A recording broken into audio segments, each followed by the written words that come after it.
studio.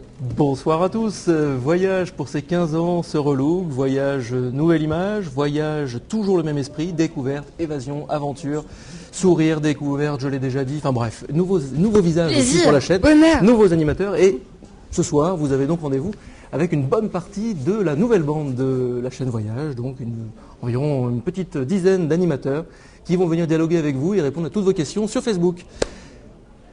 Bonsoir. À nous, Bonsoir. à Stéphanie Loire, Bah oui. qui essuie les plâtres, entre guillemets, et Sympa. que nous recevons en premier. Merci beaucoup. Alors Stéphanie, on va démarrer tout de suite. Quel sport pratiquez-vous régulièrement? Ça va, on va avoir des questions comme ça. je pratique disons que étant donné que je fais une émission de sport, je pratique plein de sports différents, mais régulièrement, celui que je pratique quotidiennement, c'est la randonnée sur talons de 12 cm dans le métro parisien. Ah oui. Ça, c'est du sport. Quel est votre sport favori du coup? J'imagine que ça, c'est pas du tout votre sport favori. Non, c'est pas mon sport favori. Mon sport favori, je l'ai découvert en faisant Prenez l'air, voyage, et c'est le surf. D'accord. Ouais. Et vous, J'en avais jamais fait de ma vie et j'ai eu un coup de cœur et depuis j'en fais et j'en refais. et vous le pratiquez souvent? Pas aussi souvent que je le souhaiterais parce que j'habite à Paris, mais je vais très souvent depuis que j'ai goûté à ça à Biarritz pour me jeter dans les vagues. D'accord, mais il n'y a que là qu'on pratique. Le surf. Ça veut pas dire que je m'en sors bien, hein. Ça veut dire que j'aime bien. D'accord. Bonsoir monsieur. Bonsoir. Faites comme chez vous. La magie du direct. Moi, j'aimerais bien que tu nous parles un petit peu de ton programme, justement. Prenez l'air.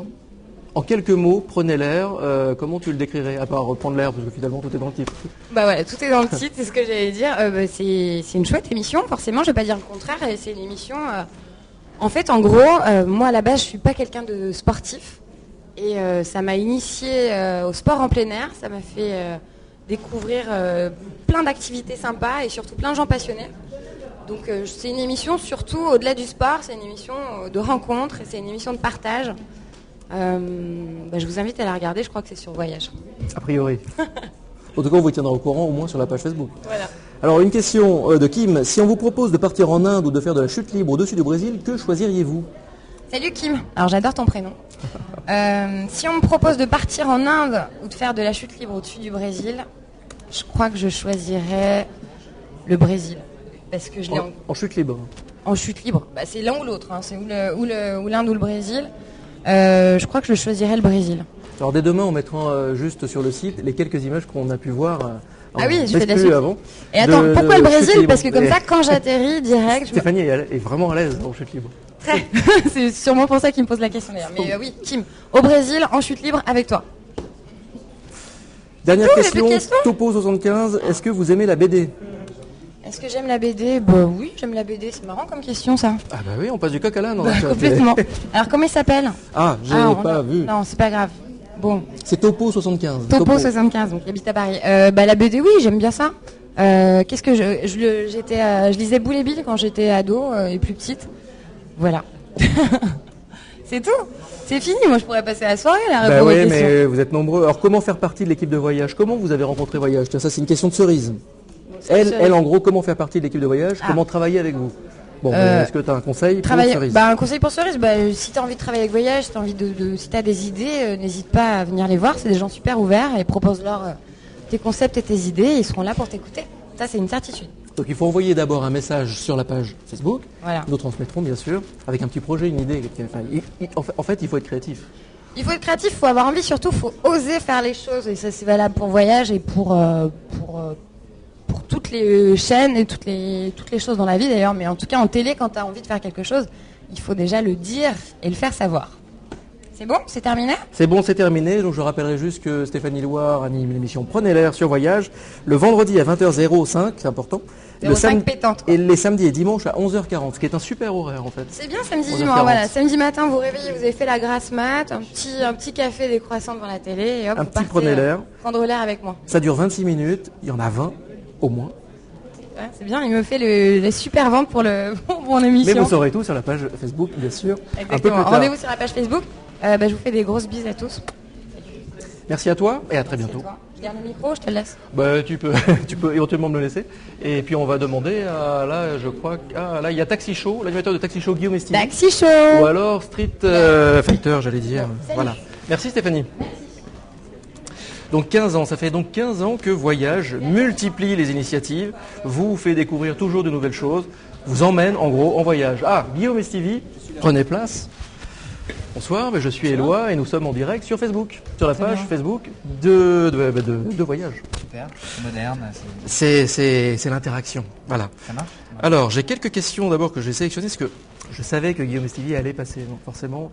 C'est une question de Sandy. Comment est venue l'idée de Taxi Show ? Est-ce que vous pouvez nous parler un petit peu de l'émission, en quelques mots ? Donc Taxi Show, oui, pour ceux qui ne l'ont pas vu, c'est donc une série où pendant 52 minutes je suis un chauffeur de taxi dans son quotidien. Et donc ça amène, puisqu'il continue à prendre des clients. Donc voilà, c'est une espèce de... On prend un peu le pouls de la société à travers ce quotidien de ce chauffeur de taxi, qui forcément, par son métier, nous amène physiquement au cœur de la ville, toute la journée, sillonne la nuit également, et également par son côté confident, psy, qu'il peut avoir parfois avec les clients. Du coup, voilà, c'est des petits instants de vie, des petites anecdotes qui peuvent être légères ou des confessions plus profondes, ce qui m'est arrivé, c'était pas gagné, j'étais pas sûr de mon coup. Et du coup, voilà. Et vous le faites également en France ou pas avec des chauffeurs ? Parce que le chauffeur de taxi en France ou partout peut-être a quand même une certaine image. Voilà, parce que c'est aussi, moi j'ai entendu, oui, parce que moi j'ai toujours rencontré des chauffeurs de taxi cool. Et même à Paris. Et Paris, oui, ça fait partie. On a envie de le faire, ça c'est sûr. Pour l'instant, on est plus parti ailleurs, et puis on reviendra sûrement vers Paris, peut-être pour un spécial ou parce qu'il y a de quoi faire aussi. Et au final, est-ce que vous payez toutes vos courses ? Alors, non. Voilà le secret, il faut faire des documentaires sur les chauffeurs, avec les chauffeurs de taxi. Quand je le prends, qui m'amène à un point A et à un point B, oui. Mais quand on tourne et quand je suis à l'avant, je ne suis pas considéré comme un client. Donc moi, j'ai pris parti de le suivre dans son quotidien. Et par exemple à Dakar, on va faire certainement très bientôt, la négociation du tarif est très importante dans le métier du taximan. Donc ça, on ne peut pas l'enlever. Et puis le paiement également à la fin. Mais ça prend un temps fou à chaque fois pour négocier déjà le fait d'accompagner un chauffeur pendant un temps donné. Ça prend un temps fou. J'ai eu la chance, moi, je voyage beaucoup et c'est d'ailleurs ces voyages qui m'ont donné envie de faire cette série en prenant tous ces taxis dans le monde entier. Et du coup, j'avais déjà pris des coordonnées dans l'idée de faire cette série. Du coup, j'en ai déjà en stock, si je peux dire ces mots. J'en ai déjà en réserve des taxi drivers que j'ai connus et je sais qu'ils vont faire des super personnages parce qu'on a déjà une complicité. Donc voilà comment je l'ai choisi. Alors j'ai cru comprendre également que Guillaume et Stevie, vous aviez un petit parcours, un jeune parcours pour l'instant, mais un parcours de documents sur l'univers carcéral. Est-ce que c'est quelque chose que vous serez amené à retravailler sur Voyage ou pas d'ailleurs, mais sur Voyage c'est mieux, mais autour de cet univers-là qui est quand même un univers qu'on connaît mal. Comment vous savez ça vous êtes bien renseigné J'ai l'impression d'être hardisson. Non, oui, c'est vrai que c'est un thème qui m'intéresse énormément. Donc, je suis en préparation aussi d'un 3e film sur la question. Et donc c'est vrai que c'est un univers complètement différent que la découverte. Ça reste de la découverte finalement. Et puis une aventure, et puis la curiosité. Voilà, la rencontre avec les gens, les confessions, les confidences. Et oui, c'est vrai, d'ailleurs, c'est un peu le même. Mais en fait, c'est peut-être la même démarche de montrer que les gens ne sont pas forcément ce qu'on imagine d'eux, l'image du chauffeur de taxi, l'image du détenu peut-être. C'est quand même une image assez lourde. Peut-être que vous êtes psy, non, à la base J'ai des amis psy, c'est vrai que ça m'intéresse énormément. Et oui, c'est vrai que pour poser des questions, pour faire ce métier-là, il faut aimer écouter les autres. Et avec dans le taxi, avec tous les clients qui se succèdent par jour, c'est sûr que là, je suis servi. Alors comment réagissent vos passagers lorsqu'ils voient qu'ils sont filmés ?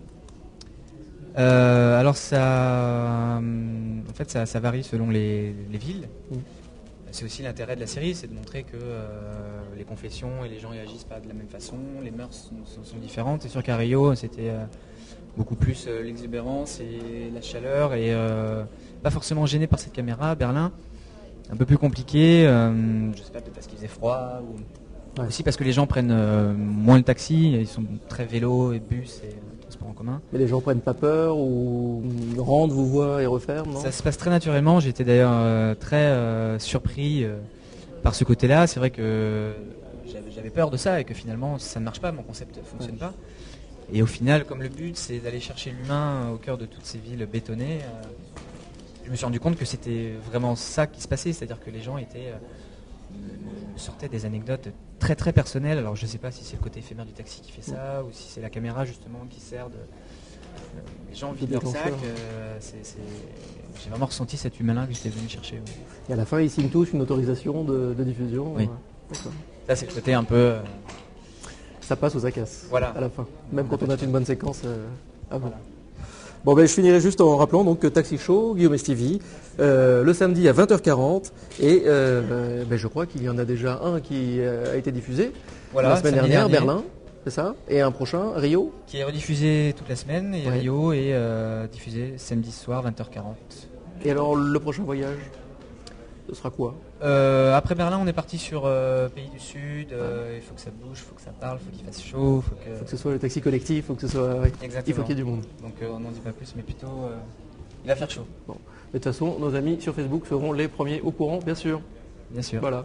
Et bien à très bientôt. Merci beaucoup de nous avoir accordé quelques instants. Merci beaucoup. Merci aux internautes d'avoir suivi. C'est Rovan. Merci Guillaume. Merci. Au revoir. Voilà, je le prends.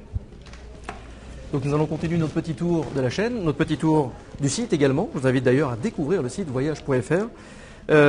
Et nous allons passer, là je vois une équipe de choc. Ils sont deux, un ici, un là. Moi j'ai un micro, mais ils vont se le passer. On peut, oui, on est sur Facebook. Alors, ce Tanguy c'est qui? C'est moi. Tanguy Malibert, bonjour. Et Quentin Largouette, bonjour. Largouette. Pour l'émission Stritosphère. Alors là, c'est une émission à la découverte de l'art urbain, de la culture urbaine au sens très large. Je vais tout de suite donner, je donne tout de suite le micro. C'est vraiment une découverte urbaine. Tout à fait, c'est un parcours dans la ville rythmé au rythme des actions urbaines insolites. Et voilà, c'est au fur et à mesure de tout ça se dessine un portrait un peu nouveau de la ville à travers des gens qui utilisent l'espace urbain pour faire des choses qu'on n'imagine même pas, quoi. Ouais. Alors justement, on va commencer par une question de Laura. Pourquoi le street art et qu'est-ce que ça représente pour vous? Je dirais que ce qui représente pour le street art aujourd'hui pour nous, c'est le meilleur moyen de s'imprégner de l'essence même, de l'atmosphère même d'une ville. Parce que forcément on est dans la rue. Et puis surtout le street art pour nous, ça devient... c'est quelque chose pour nous qui prend tout son sens aujourd'hui parce qu'on veut sortir un peu des clichés du street art avec sa bombe, du street artiste avec sa bombe de peinture et sa cagoule. Le street art c'est tellement diversifié que voilà, pour nous aujourd'hui le street art c'est beaucoup de choses différentes, quoi, et très intéressantes. Et comment vous y êtes venu? Peut-être pas à Tanguy, comment vous y êtes venu finalement à l'urbain? Déjà, faut savoir qu'on a habité 1 an à Berlin, ouais. Il y a quelques années de ça, et que ça a développé chez nous une vision un peu particulière d'autres manières d'utiliser et de voir la ville. Et c'est vrai que Berlin, c'est un foyer incroyable au niveau des cultures urbaines, et que finalement, c'est là qu'on s'est rendu compte que il y avait plein de gens qui utilisaient la ville d'une manière différente. Et en rentrant à Paris, ça a maturé quelques temps, et puis voilà, quand le projet est né petit à petit, ça s'est fait naturellement parce qu'on avait envie de voyager, de voir des villes, et voyager en découvrant la ville de cette manière, avec ces gens qui l'utilisent, qui s'en servent comme support. C'est pour nous une manière originale de découvrir la ville et décaler, montrer la ville, et en même temps montrer que pour certaines personnes c'est un vrai support artistique. Donc voilà, c'est venu comme ça. Laura, justement, qui vous interroge, est-ce que vous êtes des artistes vous-même? Alors des artistes. Est-ce que vous en faites justement de l'art de rue, de l'art urbain?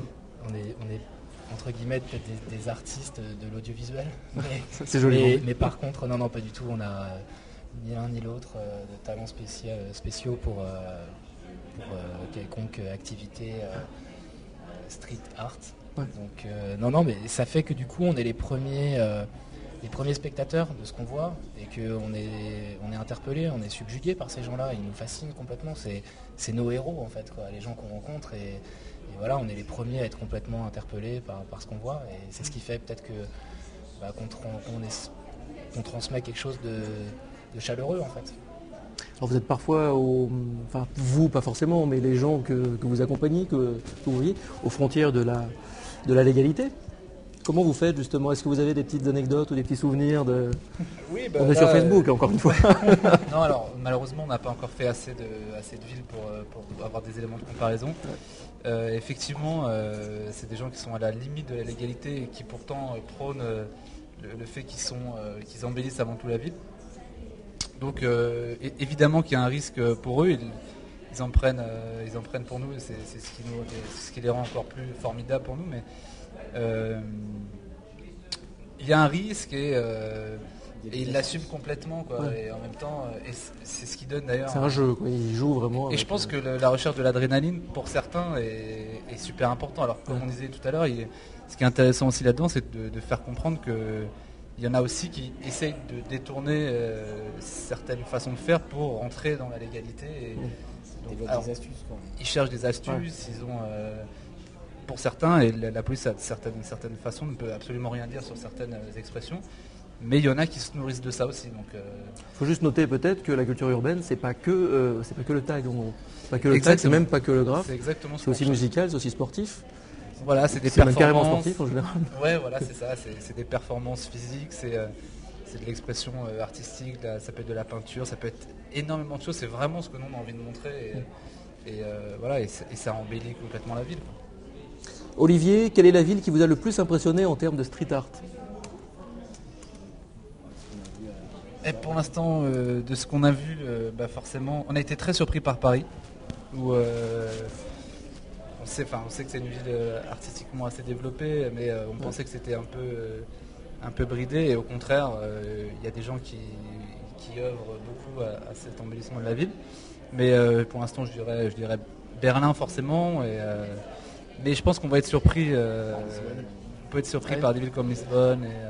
Paris, par exemple, est-ce que c'est une ville vraiment avec beaucoup de découvertes? C'est ce que à vous faire allez découvrir, mais effectivement, Paris, c'est une ville où vous allez découvrir beaucoup d'artistes complètement différents.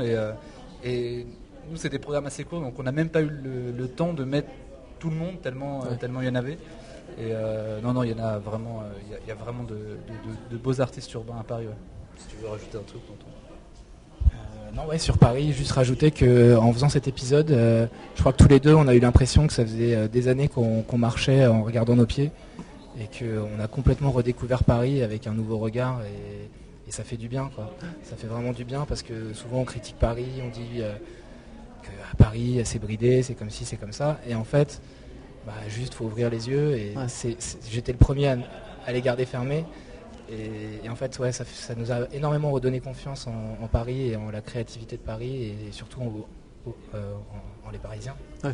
C'est la magie justement de ce genre de documentaire et de voyage bien sûr, mais d'aller justement au-delà du cliché qu'on peut avoir ou de l'image ou du fait qu'on marche évidemment tous. Et on était les premiers à avoir ce genre de clichés un petit peu en tête et on les met à mal au fur et à mesure qu'on découvre que c'est non seulement des cultures qui sont hyper développées, qui sont hyper différentes et qu'en plus les gens qu'on rencontre sont très, très, très intéressants. Vraiment, il y a un côté destin qui nous a fait du bien, quoi. Cerise qui demande, l'art du tatouage devient de plus en plus présent dans la société. Alors est-ce que ça fait partie du street art pour vous? Alors, c'est vraiment la mode. Le street art au sens large, je pense qu'on peut dire oui, ça en fait partie.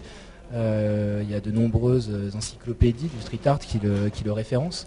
Maintenant, dans le cadre de Streetosphère, c'est pas vraiment quelque chose qu'on va chercher puisqu'on cherche des gens qui utilisent l'espace urbain pour créer quelque chose d'artistique, de performance physique. Donc, on peut pas considérer le tatouage comme une catégorie de Streetosphère, mais on respecte ça. Quelque chose à rajouter? Non, mais je pense que je suis d'accord, le côté tatouage dans le sens quand on monte ses tatouages dans la rue et c'est magnifique. Enfin, moi j'en ai pas, mais c'est magnifique. Donc oui, effectivement, ça rentre un peu dans la culture street parce que ça fait partie de l'histoire du street art, mais effectivement, c'est pas forcément le genre de sujet qu'on aborde parce que on est plus à la recherche de quelque chose qui va surprendre, et peut-être que le tatouage c'est quelque chose que les gens connaissent déjà très bien, et on va chercher un peu plus loin, quoi. D'accord. Et moi j'ai juste une petite question. Donc vous avez vécu ensemble à Berlin. Comment s'est établi le contact tous les deux? Depuis combien de temps et comment vous vous êtes rencontrés? Et ben nous on s'est rencontrés pendant nos études en école d'audiovisuel à Paris. Et puis voilà, on a fait nos études ensemble, on était dans la même classe, et puis on a vite partagé plein d'autres passions que l'audiovisuel. Et puis tout naturellement, on s'est mis à bosser ensemble. Un univers s'est créé avec le temps, et puis de simples petites productions un peu plus grosses, on a toujours collaboré très naturellement, je dirais, jusqu'à effectivement cette expérience à Berlin où on a réalisé un peu notre premier projet de documentaire à cette époque-là, et là c'est affiné un style, un univers en commun, quoi. Tu veux rajouter quelque chose? Non, c'est cool, c'est mon pote et je bosse avec mon pote, et du coup on est sur la même longueur d'onde, et ça fait que voilà, on est passionné par ce qu'on fait, et on le vit de manière encore plus intense, quoi. Le fait d'être des potes de longue date, quoi. Voilà. Je pense que ça se ressent pas mal et ça va se ressentir vachement dans les documents. Alors donc Streetosphère le samedi 20h40, ça dure 26 minutes et il va y en avoir plein cette année. Donc merci à vous, merci à eux. Merci beaucoup. À bientôt. À bientôt. Et merci. Et donc bien sûr sur Facebook, vous serez toujours au courant de toute l'actualité de Streetosphère et de tout ce qui se passe dans ces émissions. Alors là il y a un peu de brouhaha parce que nous avons Gérard Klein qui arrive. Gérard Klein qui est à 2 mètres. Nous avons Yoake San également qui est à 2 mètres. Mais peut-être qu'on peut montrer un petit peu les images. Ah voilà, nous en avons un qui arrive, qui se dégage du peloton. Bonjour. Hello, Je suis Éloi. Edward. Ce sont les internautes qui sont sur Facebook. Ah, ils sont direct, live? En direct, live, sur Facebook. Oh, hello, internaute. Le principe d'un chat, c'est qu'on passe du coq à l'âne. Mais oui, on passe de question à question, des questions qui n'ont rien à voir les unes avec les autres. Ok, let's Voilà. go. L'idée, encore une fois, c'est de parler le mieux possible de votre programme, de la chaîne, et puis de votre passion. D'accord, et je parle aux internautes qui sont là. Ouais, voilà. C'est vrai que c'est mieux à la caméra, c'est aux internautes. Alors, Maëva qui demande, est-ce qu'il y a déjà eu des moments désagréables, gênants? Oui, il y a beaucoup de moments désagréables et gênants, surtout dans le contexte de la nourriture, surtout pour le contexte de l'eau, quand on ne sait jamais, parce que le ventre n'a pas l'habitude de s'adapter par rapport à l'hygiène de la vie là-bas. Et le voyage, il faut faire attention. Malheureusement, j'ai pas grandi avec un ventre résistant à tout. Voilà. Donc oui, il y a des moments gênants, mais il faut savoir rigoler de ça et se détourner de ça. Ouais. C'est simple de le dire en théorie, c'est un peu moins simple évidemment en pratique. Ça, on le verra évidemment dans les documents. Et Priska, Monsieur Bouvron, si vous pouviez retourner dans une tribu et une seule, laquelle ce serait et pourquoi, bien sûr? Alors, je n'ai fait pas autant de tribus, mais ce qui me reste le plus touchant, le plus profond pour moi, c'est le peuple des Bushmen dans le désert du Kalahari. Simplement parce que eux, ils font partie des premiers êtres un peu modernes sur notre planète, et surtout parce que ils avaient une façon légère d'aborder la vie, comme la plupart des tribus que j'ai rencontrées, mais c'est surtout les Bushmen par leur physionomie et aussi par ce joie, le rire surtout. Rien au sérieux. Et vous êtes comédien, vous êtes metteur en scène, vous faites je viens du monde énormément du de choses. spectacle. Je fais surtout dans le monde Est-ce du qu'il y a un spectacle. lien finalement avec tout ça? Oui, pour moi le lien c'est parce que je suis toujours passionné par des sujets qui me font voyager. Ouais. Et donc quand je fais mes spectacles, je les crée sur justement des recherches vers les autres. Et je voyage vraiment là-bas pour nourrir et trouver l'âme de mes spectacles. Donc je recrée mes spectacles, notamment il y a mon spectacle Africa sur l'Afrique du Sud, les Bushmen qui est en tournée, et maintenant le tout récent c'est sur le peuple du Grand Nord, D'accord, les Inuits. Voilà. très bien. Priska qui se demande, est-ce que nous aussi on peut partir au sein d'une tribu? Oui. En gros, peut-être qu'elle entend par là, au lieu de partir en week-end n'importe où, est-ce qu'elle pourrait partir dans une tribu? Oui, comment faire? alors j'aime cette question parce que ça peut devenir très philosophique. C'est comme, je pense, par l'expérience, si on a envie de faire quelque chose, de faire un voyage, on peut tout faire. On est dans une époque dans la vie où on peut tout faire. Et il faut juste se donner la chance prendre le risque et certainement les moyens. Donc oui, tout est possible. Il faut juste y aller. Il faut juste y penser longtemps et tout mettre en Même œuvre. pas longtemps, des fois c'est juste partir et sur le chemin on découvre. Est-ce que vous avez déjà fait quelque chose pour vous intégrer que vous pensiez impossible? C'est Sybille qui demande ça. Alors répète la question pour moi. J'ai bien fait de pas la lancer tout de suite. Avez-vous déjà fait quelque chose pour vous intégrer dans une tribu Oui. que vous pensiez tout simplement impossible à faire? Au-delà même, je compliquerai la question, au-delà même de manger quelque chose de compliqué. Oui. Alors normalement, j'ai de la chance qui revient à quelque chose. Je parlais avec un ami l'autre jour. Je lui dis, le meilleur bagage qu'on puisse prendre avec nous en voyage, c'est soi-même. D'amener son propre cœur, sa façon d'être. Et donc quand tu te donnes à l'autre, si je viens chez toi et tu m'offres à manger, mais le fait que je te chante une chanson, ou je te fais rire, ou je te partage quelque chose de personnel, tout de suite, je me mets à nu, d'une manière, façon métaphorique, et j'ai de la chance que jamais j'étais refusé où j'y vais.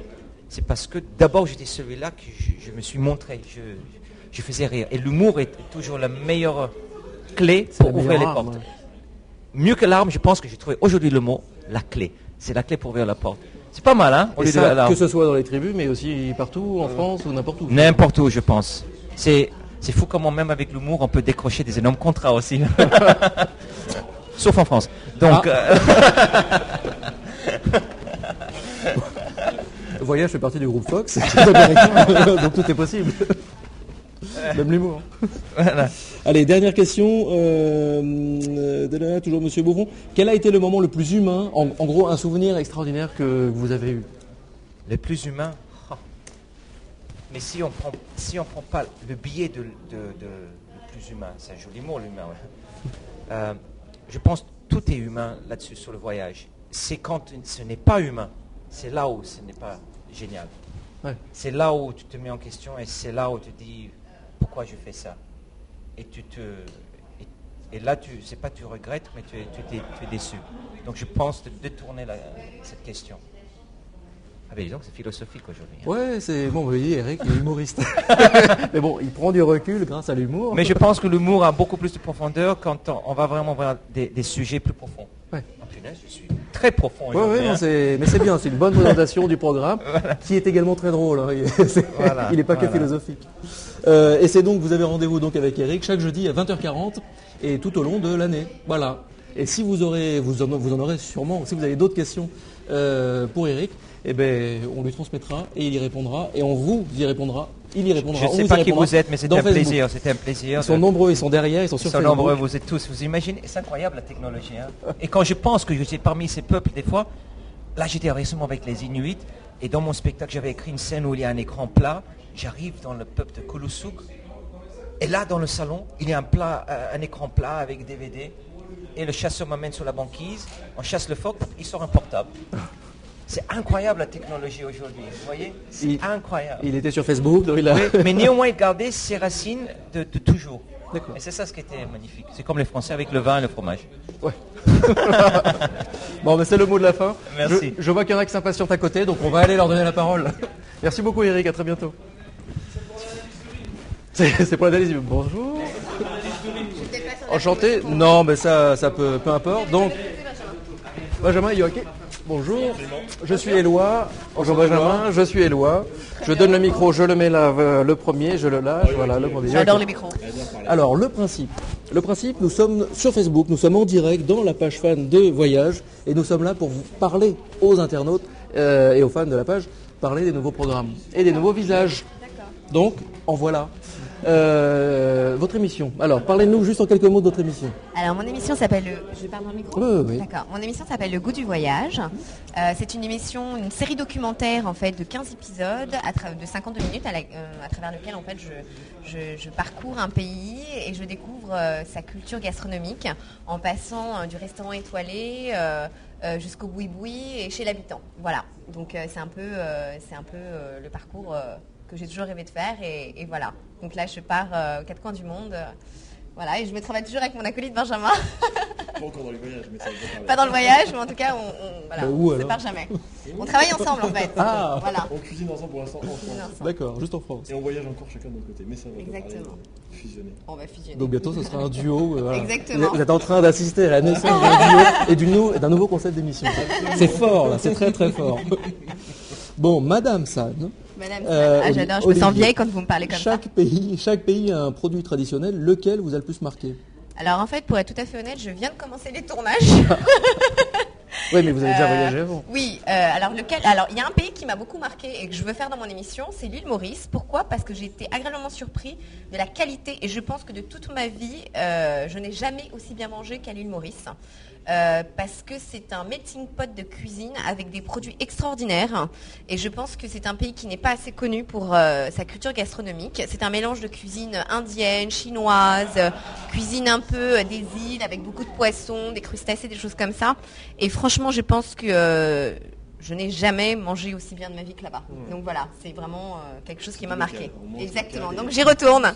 J'y retourne au mois d'avril, je pense. Voilà.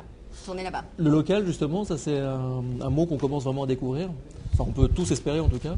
En France, oui. En On France. commence à le découvrir alors que c'est déjà très présent quand même à l'étranger. Ouais. Beaucoup dans les archipels et les États-Unis, Amsterdam, Copenhague, où justement on essaye vraiment de développer des réseaux proches. C'est vraiment du producteur au consommateur et ces choses sont très présentes à l'étranger. Et du coup, c'est le local, c'est le respect des saisons. Absolument, des produits, des saisons, des gens surtout qui font ces produits et qui sont énormément mis en avant à l'étranger, un peu moins en France, mais ça commence à arriver, ça commence à se mettre en place et c'est surtout super intéressant parce qu'on a justement un contact avec des gens qui font pousser vos carottes, vos poires, vos ci, vos ça. Et ça crée un feeling différent par rapport aux produits. En tout cas, ça permet d'avoir un vrai respect de ce qu'on mange. Non, J'arrête de parler. Mais Moi, je suis local, trop sérieux, elle est plus rigolote que moi.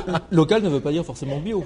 Lequel ne veut pas dire forcément bio, exactement. Ah non, bah non, oui. c'est vraiment de savoir avec qui on travaille. C'est des gens avec des produits, d'où ça vient, de qui ils viennent. Lui, c'est monsieur Surtout, produit. Hein. Mais c'est rassurant aussi de savoir voilà qui. C'est fait, rassurant d'où et ça surtout vient, ça comment permet, aujourd'hui on cuisine de moins en moins et je pense que d'être plus respectueux, surtout de connaître d'où viennent les produits, ça permet de se faire plaisir à cuisiner et de prendre ce temps-là parce qu'on sait que ça a été beaucoup de temps en amont et que on va respecter ce produit-là. Ouais.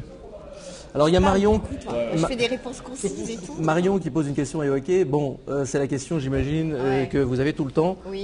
Quand le c'est pas la restaurant, question que j'ai est-ce tout que le vous temps. pensez ouvrir un restaurant un jour, un restaurant du monde? Enfin bref, est-ce que vous avez déjà l'idée du concept du restaurant? Alors, Et en pourquoi fait- vous l'avez peut-être pas déjà fait aussi? Ah oui, alors premièrement, bonsoir Marion. Ta question. c'est un bon démarrage. Voilà, bonsoir Marion. Alors oui, je vais ouvrir un restaurant. Simplement, un restaurant, ça prend du temps.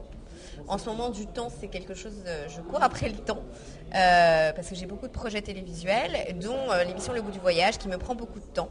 Et je pense que en rentrant de ces 15 tournages, je vais m'enrichir énormément au niveau de la cuisine. J'apprends beaucoup de choses. Et de ce fait, je pense qu'ouvrir un restaurant maintenant, c'est pas forcément le bon timing. Et j'attends d'apprendre encore beaucoup de choses à travers cette émission pour ouvrir ce restaurant. Mais j'ai un associé qui a déjà une trentaine de restaurants sur Paris et avec qui j'ai le projet d'ouvrir un restaurant depuis longtemps. En même temps, j'ai 26 ans. Laissez-moi le temps. À 27 ans, j'ouvrirai un restaurant. Voilà. Ah voilà, on est en train de voir un duo, vraiment une nouvelle émission qui va naître bientôt. Et là, Un nouveau donc, à restaurant qui 27 va ans, s'ouvrir. Voilà. donc dans un an, Dans le un nouveau an, restaurant du voilà Hockey. le nouveau restaurant et qui sera effectivement, je pense, un beau mélange de cuisine du monde. J'aimerais prendre chaque spécialité de chaque pays qui m'ont marqué et le revisiter à ma façon. Voilà.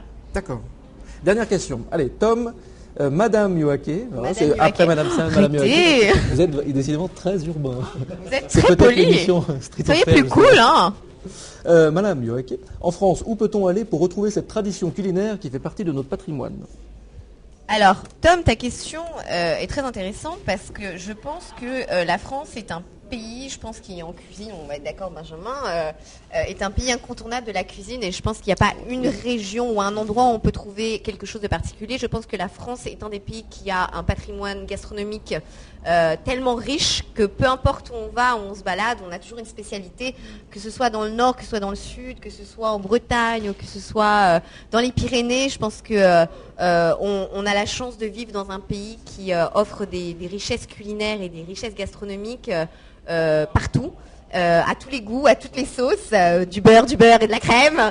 Et voilà, enfin, je veux dire, je pense que voilà, partout, dans chaque région, on peut trouver une spécialité et une tradition culinaire. Voilà. Je pense qu'il n'y a pas d'endroit spécifique plus qu'un autre. C'est vrai qu'après, dans Paris, on a tous les restaurants. Voilà, on a une concentration de restaurants, mais non, partout on peut. D'accord. Et donc en 2007, j'allais dire, non, quand elle aura 27 ans, un nouveau restaurant à Paris où vous pourrez découvrir le monde entier dans votre assiette. Exactement. Et donc en attendant, merci beaucoup. En attendant, c'est chaque samedi, en tout cas c'est le samedi à 20h40. Voilà, Benjamin, merci. Le goût du voyage, le samedi à 20h40 et toutes les news autour de cette émission sur le site voyage.fr, mais aussi sur la page fan Facebook. C'est marqué là. Ah bah voilà, je viens de l'apprendre. Bonne soirée à vous. À très bientôt, chef. Merci à vous. Merci beaucoup. Pour votre soutien. C'était le micro. Oui, mais justement, merci à vous pour votre soutien. Je parle aux internautes. À très bientôt. Ah, mon verre de vin. Ah oui, l'alcoolique. Le verre de vin. Et nous recevons Gérard Klein. Alors Gérard, on l'entendait. On l'entendait parce que là, à 3 mètres, ils sont là, ils piaffent, ils attendent et doucement, on les prend pour vous les amener un par un. Et là, Gérard, bienvenue, merci, asseyez-vous. Vous êtes face au monde entier sur Facebook. Voici votre micro. Au monde entier, il me fait rire. Le mec, il a déjà pas la terrine là. Alors attendez, mon ami, calmez-vous. Le monde entier sur Facebook, en fait. Le monde entier sur Facebook. Bon, il y a du monde, d'accord. Alors allons-y. Quelques petits mots autour de votre émission. Notre émission, je ne sais pas si on peut appeler ça une émission, c'est des récits de voyage. On a entendu dire tellement de choses à propos des Américains, des Américaines, des conneries un peu quand même, que nous avons décidé donc, avec Voyage, d'aller voir ces gens-là chez eux, les Américains et les Américaines. L'équipe, elle est là, tout le monde est assis là, voyez-vous, 3 personnes. Sandrine qui prépare. On va les montrer. Qui travaille, en fait, c'est elle qui travaille. Nous sommes 3 glandeurs professionnels. Donc voilà, qui vous fait signe, c'est Laurent Legal qui est réalisateur, qui a eu un diplôme de glandouille, il est sorti d'une grande école aussi. Et Grégounet, Grégory Martoglio dit Grégounet, les Américains comprennent mieux comme ça, qui est monteur. Les deux font des images, très très belles images, le sont les images. Donc nous sommes 3 personnes, c'est pas beaucoup. C'est-à-dire que vous êtes 3 à partir. Nous sommes 3 sur la route et Sandrine qui reste, qui prépare tout. En fait, le cerveau c'est elle, je peux le dire quand même, comme dans mon couple, ma femme a le cerveau et moi j'ai le reste. Et là donc Sandrine a le cerveau, l'ordinateur et tout ça, et nous on a la voiture. Voilà. Une autre question ? Armand. Non, Gérard. Auriez-vous Gérard. Auriez-vous un conseil pour ceux qui souhaiteraient partir comme vous à la découverte de l'Amérique ? Tout à fait, tout à fait. 12 ans de radio, 12 ans de cinéma, 12 ans de télévision, et après on peut partir à la découverte de l'Amérique. Ça rend optimiste. Fastoche, non ? Une autre question ? Gérard. Pour vous, Maëlys, quel serait le personnage le plus représentatif de l'Amérique et de ses valeurs ? Le personnage, ils sont en train d'y penser, tous, je vais dire Joseph Laforge. Alors il va falloir expliquer. Joe Laforge. Joseph Laforge, on l'a rencontré dans le Wyoming, dans l'état du Wyoming, à Sheridan, Wyoming. On était assis sur une espèce de banc dans un ancien hôtel qui était l'hôtel de la gare, au fait, dans le Wyoming, il y a très très longtemps. Cet hôtel, il est en train d'être restauré, donc on a visité des chambres. Juste en face de nous, il y avait une énorme locomotive ancienne, conservée, et des trains qui passaient à droite, à gauche et tout. On se demandait ce que c'était. Une minute, c'est mon chauffeur. C'était des trains de charbon. Non, je n'ai pas de chauffeur. Nous sommes dans un hôtel et forcément, il y a des gens... Voilà, dans un hôtel à Paris, France. Et donc, des trains de charbon. Et je disais à Joseph, mais c'est quoi tout ça ? Donc, il me racontait, il m'expliquait que c'est en fait pour faire fonctionner les centrales électriques. Ils marchent au charbon. Oui, mais des trains à longueur de journée. Et ce Joe Laforge, il est Crow, C-R-O-W, il est natif, indien, comme on dit chez nous, indien Crow. Il a une 60aine d'années, une tête de plus que moi. Et il est de là-bas, il est de Sheridan. Et puis quand il avait 14-15 ans, il s'est fait virer d'un ou deux bistrots. On lui a dit, mais non, toi, le bougnoul, en gros, dehors. Il s'est dit, mais je ne comprends pas, pourtant je suis né sur ce territoire, etc. Donc il a dit, bon, je vais m'engager à 17 ans, un truc comme ça. Il est parti faire la guerre du Vietnam. Il est resté une année, il est revenu. C'est lui qui me raconte tout ça, Joseph. Et puis il dit, quand je suis revenu, c'était pareil. Donc il est reparti une année encore au Vietnam. Au Vietnam. Et puis il est revenu, et puis c'était toujours pareil. C'est la vérité que je raconte. Et en plus, il le raconte comme moi, quoi. Gentiment, on était assis tous les deux, là. Et il est reparti, 3 ans. Et quand il est revenu, il n'a pas pu repartir parce que l'armée lui a dit, c'est bon, là. On t'a vu. Voilà, ça fait 3 ans, t'es pas mort, tu restes chez toi. Donc il a décidé de servir à quelque chose en se disant, je vais essayer de faire le lien entre nous, qui étions là quand même bien longtemps, et puis tous ces blancs qui sont venus un peu nous envahir. Donc il va dans les écoles, il va partout, et puis il fait des danses indiennes, il n'est pas ridicule du tout, et il raconte comment la vie se passait, etc. etc.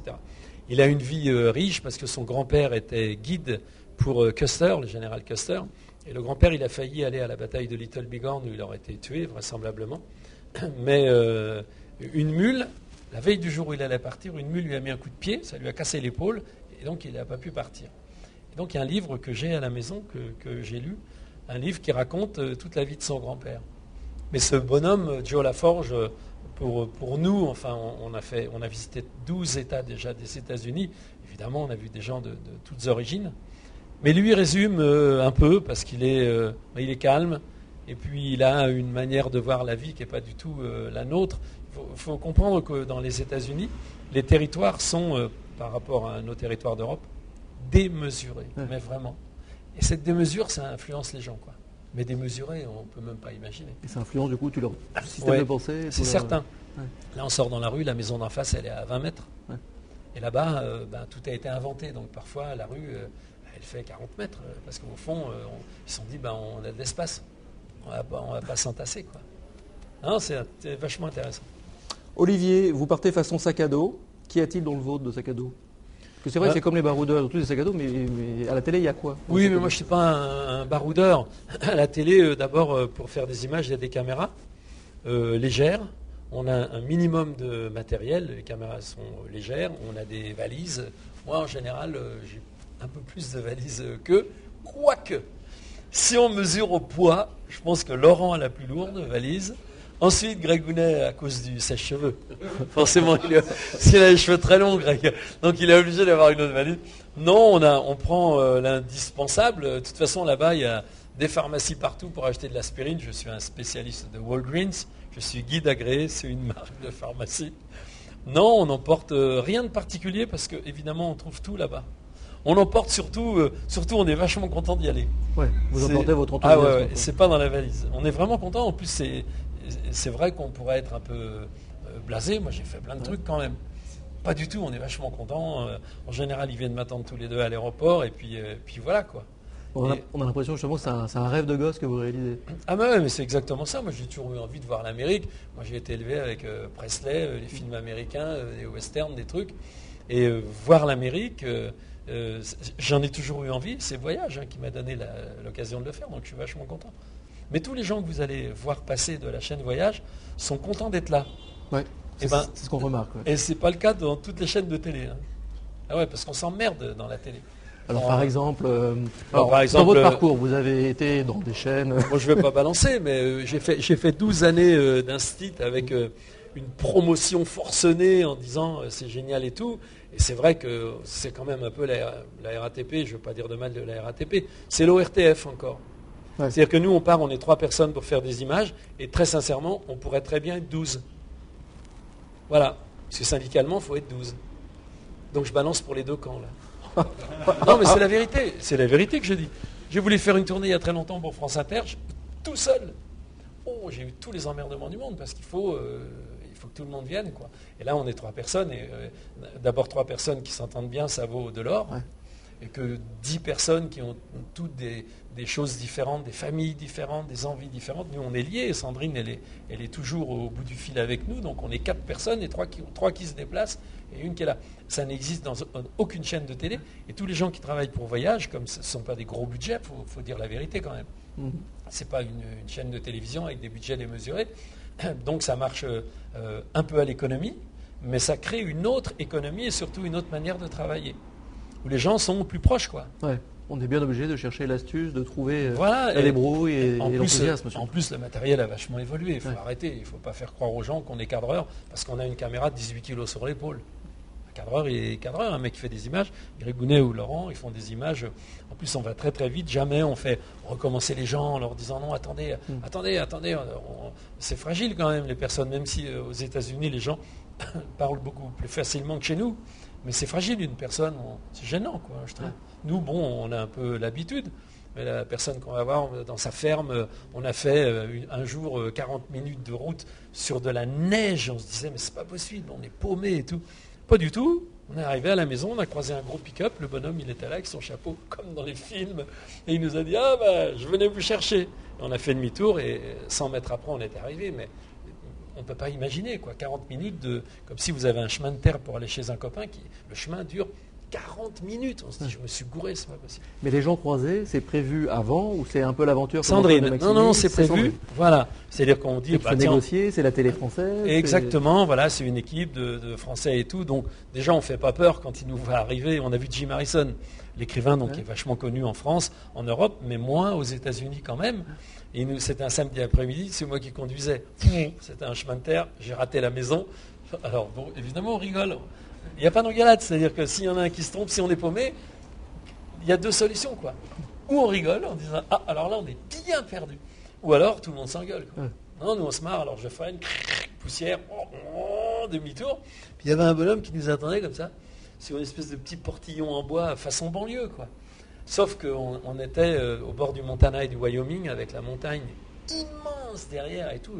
Déjà, le paysage. Puis c'était une maison simple, hein. Il avait un t-shirt rouge pourri avec des trous, le club comme ça, le mec, il manquait une dent devant. Et on s'arrête, on se gare. C'était Jim Harrison, c'est un écrivain d'enfer, quoi. Et moi, je venais de finir son dernier livre dans la voiture, avec les deux là qui n'arrêtaient pas de raconter des conneries. J'ai fermé le livre et puis, merde, on disait quand même, c'est Jim Harrison. Et on a ri parce que le bonhomme, il nous a regardé arriver comme 3 Français, quoi. Non, mais 3 Français avec la banane, nous on était super contents. Et ça s'est vraiment bien passé. On a rigolé. Moi, je lui ai pas fait l'émission littéraire, je sais pas le faire. Oui, donc c'était plus une on rencontre était avec humaine, avec une table qui grinçait. Et moi, je dis, mais attendez, monsieur, il faut dire que c'est la table qui grince, c'est pas nous. Donc l'autre, il secouait sa table. Enfin, des trucs cons de 2 personnes qui ne se connaissent pas et puis qui arrivent comme si j'allais lui acheter des tuiles, quoi. Comme s'il avait des trucs à me vendre. Et c'était des rapports, entre guillemets, humains. Et on a ri, on a vraiment rigolé. Il nous a fait boire un coup à 3h de l'après-midi du Châteauneuf-du-Pape. Ah non, mais je dis, j'en veux pas, quoi. Les 2 autres, ils disent, ouais, nous, on veut bien. Et Harrison, il me dit, il dit, Sandrine, il fait, t'en auras pas. Mais vraiment comme ça, quoi. Ah non, on passe des très bons moments à voir des gens, des Américains, ou des Américaines, ou des États-Uniens, comme on veut, si on est pointilleux, qui sont comme nous, en fait. Sauf qu'ils ont dans le cerveau, dans la tête, depuis très longtemps, l'espace, c'est-à-dire des distances qu'on n'a pas. Mais l'Amérique, finalement, on pourrait en parler pendant des heures déjà, mais surtout, vous pourriez faire des heures et des heures de documents sur l'Amérique. Est-ce qu'on va vous retrouver sur un autre continent un jour? Mais déjà là, je reste jusqu'à demain matin, 6h, c'est ce qui est prévu, assis dans mon fauteuil. Paris, France, hôtel. Voilà. Et non, on peut en faire des heures. 12 États, là on était les 2 derniers États qu'on a fréquentés. On est sorti un tout petit peu, on est allé en Alberta et en Colombie-Britannique. Canada au bord, Alberta, moins 33 degrés, super. Et là, on va partir dans le sud de la Californie et puis dans le... comment ça s'appelle l'Arizona, pardon. On en chie. Non, c'est vachement bien. La vie est dure pour Gérard Klein. Non, et cette chaîne, elle est tout à fait accueillante. D'accord. Personne ne se la pète, vous n'avez pas vu? Que ce soit le grand Frédéric, le patron, Guénaël, les filles, les gars qui étaient là, vous n'avez vu personne se la péter, quoi. C'est vachement rare. Hein. Voyage est une chaîne proche des internautes aussi. Ça va les internautes là? Merci. Il a mis ses petites pantoufles. Il est content. Il boit une bière. Il arrête la bière. Bien sûr. Internet c'est extra. Oui. Non, c'est vraiment pratique. Réellement ou c'est ironique? Non. Ah non, je suis sérieux. Nous, on travaille uniquement comme ça, puisque le réseau que nous avons créé est parti, pour dire la vérité, d'un enfant qui s'appelle Lassa, qui est l'enfant de Sandrine et de Laurent Le Gall, qui va à l'école française de San Francisco, où des gens français, américains mettent leurs enfants. Et je suis très sérieux en disant ça. On n'a aucun réseau. Moi, je suis un électron libre et eux aussi. Et moi, on a dit, mais moi j'ai un copain dans tel état et tout, un Américain, il est vachement marrant. Et grâce à Internet, vraiment, ce réseau s'est tissé, mais d'une manière incroyable.